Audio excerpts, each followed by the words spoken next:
তো হ্যালো বন্ধুরা, good morning সবাইকে। তো বন্ধুরা, আজকে আমি আবারও মাঠ যাচ্ছি। আর আজকে আমি মাঠ তোমাদেরকে বড় ধরনের চাষ দেখাবো এবং গ্রামে যেসব মানুষগুলো মাঠে কাজ করে তাদের জীবনটা কীরকম সেই নিয়ে তোমাদের দেখাবো। চলো বন্ধুরা, মাঠ যাওয়া যাক। তার আগে তোমাদেরকে আমি আমার ফুল লুকটা দেখিয়ে দিই, কেমন লাগছে কমেন্ট বক্সে জানিও। তো চলো তাড়াতাড়ি করে মাঠ যাওয়া যাক। বাবার সঙ্গে আজকে বাইক করে মাঠ যাবো, চলো যাওয়া যাক।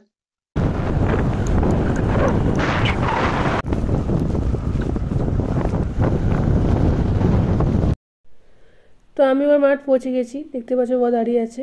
তো এখানে যে কাকিমা বৌদিগুলো আছে যারা ধান পুঁতছে, তাদের জীবন সম্পর্কে তোমাদেরকে কিছু বলবো আর আমাদের মাঠে ধান পোঁতা দেখাবো। তো বন্ধুরা, আজকে আমি আবার মাঠ চলে এসেছি, দেখতে পাচ্ছ আমাদের মাঠটা। আজ খরা ধানের চাষ হচ্ছে, তো অনেকটা পোতা হয়ে গেছে ধান, তোমাদেরকে দেখাচ্ছি দেখো। তো এই রাস্তা হয়ে মাঠ যেতে হবে, এখানে আমি চটিগুলো খুলে রেখেছি। আর চটি বইতে পারবো না যাবো, আর তাহলে গেলে যাবো। তো মাঠের রাস্তা, কাঁচা রাস্তা, তোমরা নিশ্চয়ই বুঝবে যারা মাঠ গিয়েছো। তো চলো এবার তোমাদের দেখাবো কাকিমা বৌদিরা কিভাবে ধান পুঁতছে। তো আজ চলে এসছি মাঠ, কাকিমা বৌদিরা সবাই ধান পুঁতছে। ধান পোঁতা তোমাদের দেখাচ্ছি দেখো।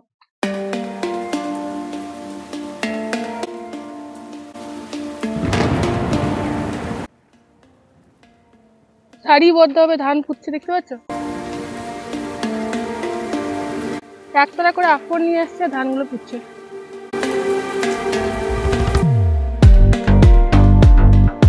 হাতের স্পিডটা বুঝতে পারছো, কোথায় করে পুঁতছে।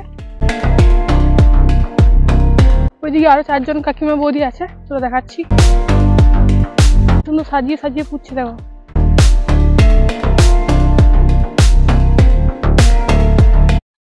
দেখতেই পাচ্ছ আমাদের ধান চাষ। তো আমি এখন আমাদের মাঠে আছি, তো এখানে অনেকে ধান পুঁতছে। চলো একটা বৌদির কাছে জিজ্ঞেস করে নি ওদের কিরকম লাগছে আজকে ধান পুঁততে এসে, চলো। হাই বন্ধুরা, তোমরা কেমন আছো? আশা করি ভালো আছো। আমরা গ্রামে মেয়ে ধান পুঁততে এসেছি, আমাদের খরা চাষ হচ্ছে। আমরা সবাই দেখো সারি সারি দিয়ে ধান পুঁতছি।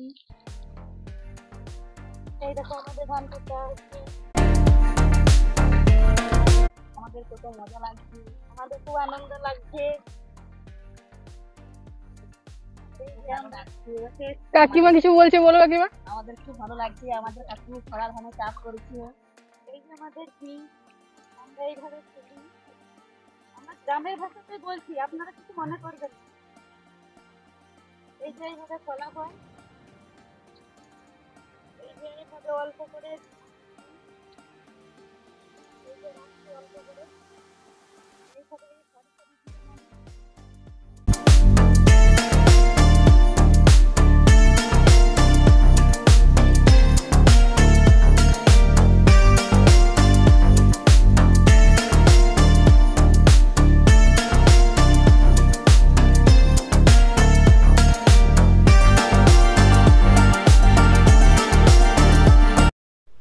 তো তারপর আমি কাকিমা বৌদিকে বললাম যে তোমাদের নিজেদের জীবন কীরকম কাটে গ্রামে, তো সেটা তোমরা বলো।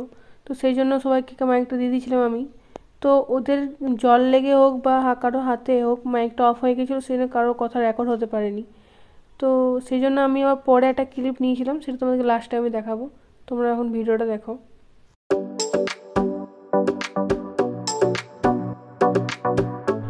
তো তারপর আমি নিজে মাঠে নামি তাদের জীবন সম্পর্কে তোমাদেরকে জানানোর জন্য, আর আমি নিজে জানানোর জন্য তাদের জীবনটা কীরকম কাটে কাকিমা বৌদিদের, গ্রামের লোকেদের।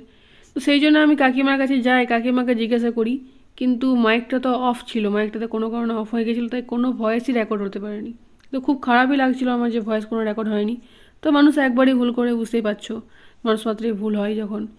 তো কিছু করারও নেই, খুব খারাপও লাগছিলো। নেক্সট টাইম থেকে আমি এই জিনিসটা করবো না, যখন আমি কোনো ভিডিও করবো তখন আমি দেখে তারপর ভিডিও বানাবো যে মাইকের অপশানটা অন আছে কি অন নেই। তো এবারের মতো তোমরা দেখো জাস্ট মিউজিকের সাথেই। তো আমি এখন ফার্স্ট টাইম, আমার এটা ফার্স্ট এক্সপিরিয়েন্স ধান পোতার, তোমাদের দেখাচ্ছি, তোমরা দেখো কীরকম হয়েছে সেটা তোমরা নিশ্চয়ই কমেন্ট বক্সে জানিও যে ধান পুঁততে পারছিলাম কি পারছিলাম না, তোমরা কমেন্টে বলো। চাষার মেয়ে ধান পোতা শিখলাম জাস্ট এই ফার্স্ট টাইম, দেখে বলো কীরকম লাগছিল, ঠিক আছে। আর এই ভয়েসগুলো আমি বাড়িতে এসে অ্যাড করেছিলাম, তো কিছু খারাপ যদি লেগে থাকে তো কমেন্ট বক্সে সেটাও জানিও।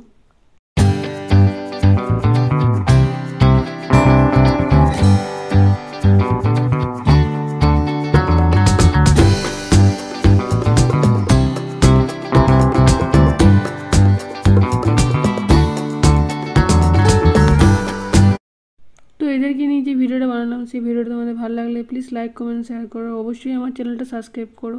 তো চলো এদের ভয়েসটা তোমার শোনাচ্ছি। তো মাঠ থেকে যখন আমি উঠলাম তারপর আমি মোটর বাড়ি গেছিলাম, আর মোটর বাড়িতে গিয়ে আমি ওখানে বসে বসে যখন ভিডিওগুলো চেক করছিলাম, ভয়েসগুলো বা ভিডিওগুলো কীরকম হয়েছে, তখন জানতে পারলাম যে রেকর্ডটা হয়নি। তো তারপর আমি আবার গিয়েছিলাম বৌদির কাছে যে বৌদি তুমি আমাকে একবার ভিডিও আমাকে বানিয়ে দিতে হবে, সেটা ভিডিও রেকর্ডটা তোমার জানানোর জন্য যে গ্রামের লোকগুলো কীরকম কষ্টে থাকে, তোমাদেরও জানা উচিত, সেটা তোমার দেখাবার জন্যই। তো আমি গিয়েছিলাম, ভিডিওটা নিয়েছি, তোমাকে লাস্টে দেখাচ্ছি, দেখো। তো এটার পরে আমি বাড়ি চলে যাবো। তো আজকে ভিডিওটা ভালো লাগলে তোমরা লাইক কমেন্ট শেয়ার করো, অবশ্যই আমার চ্যানেলটা সাবস্ক্রাইব করো। তো আজকে মতো টাটা, দেখা হচ্ছে অন্য কোনো ভিডিওতে। হাই বন্ধুরা, এই যে মুড়ি খাবার সময় হয়েছে, এবারে মুড়ি খাবো আমরা। তোমাদের দাদা ভাইরা মুড়ি খেয়ে নিয়েছে, আমরা এই দেখো সবাই খাবার খুঁজছে, সবাই খাবার খেতে বসেছে। এই এই যে আমার ছোট মেয়ে মাঠে এসেছে, খুব কষ্টের সংসার আমাদের। বড় মেয়েকে বাড়িতে রেখে এসেছি, ছোট মেয়েকে মাঠে নিয়ে এসেছি। ওই যে তোমাদের দাদা ভাই মাথায় করে বীজ নিয়ে আসছে, সেই বীজ আমরা এই মাঠে পুঁতছি।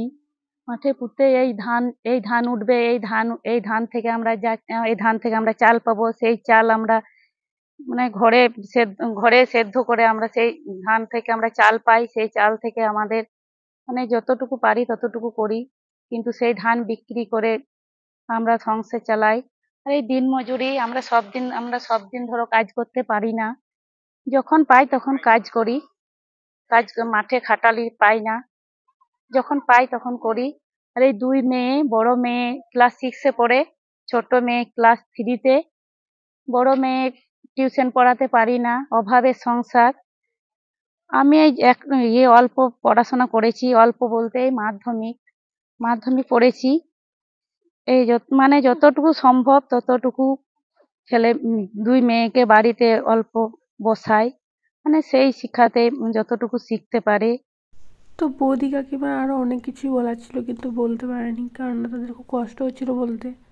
বৌদিতে চোখে জলও চলেছিল, সত্যি চোখে জল আসারই ঘটনা, কারণ তাদের অনেক জীবন, অনেক কিছু আশা থাকে, অনেক কিছু স্বপ্ন থাকে, যেগুলো তারা অর্থের অভাবে পূরণ করতে পারে না। আর আমাদের এত কিছু থাকে তাতেও আমরা এই চাই ওই চাই করি, আর ওদের ছোটো করে স্বপ্নগুলোই পূরণ হয় না। যেরকম ছেলে মেয়েদেরকে ভালো করে পড়াশোনা করানোর জন্য কত কষ্ট করতে হয়, খুব খারাপই লাগছিল। তো আজকের মতো ভিডিওটা এখানেই শেষ, দেখা হচ্ছে অন্য কোনো ভিডিওতে। এই ভিডিওটা ভালো লাগলে লাইক কমেন্ট শেয়ার করো, অবশ্যই আমার চ্যানেলটা সাবস্ক্রাইব করো।